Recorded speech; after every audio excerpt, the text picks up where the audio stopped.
नमस्कार स्काउट मित्रांनो, स्काउट निकम या आपल्या यूट्यूब चॅनलमध्ये आपले सर्वांचे मी सहर्ष स्वागत करतो। आपल्या या चॅनलला सबस्क्राइब करा आणि व्हिडिओ आवडल्यास व्हिडिओला लाईक आणि शेअर जरूर करा।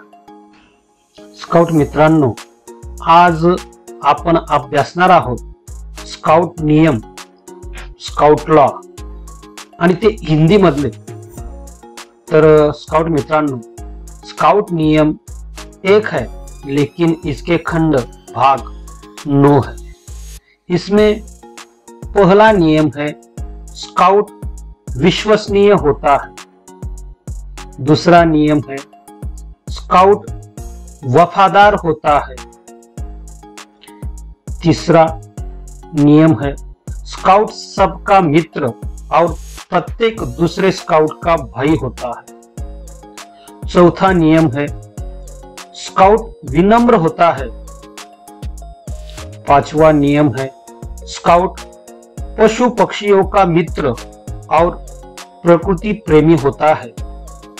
छठा नियम है स्काउट अनुशासनशील होता है और सार्वजनिक संपत्ति की रक्षा करने में सहायता करता है। सातवां नियम है स्काउट साहसी होता है। आठवां नियम है स्काउट मितव्ययी होता है। और नौवां नियम है स्काउट मन, वचन और कर्म से शुद्ध होता है।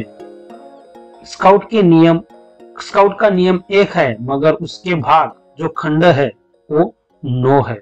तो इस प्रकार हिंदी के नियम दिए गए हैं। स्काउट मित्रांनो, व्हिडिओ आवडल्यास स्काउट निकम या आपल्या यूट्यूब चॅनलला सबस्क्राइब करा, व्हिडिओला लाईक आणि शेअर जरूर करा। धन्यवाद।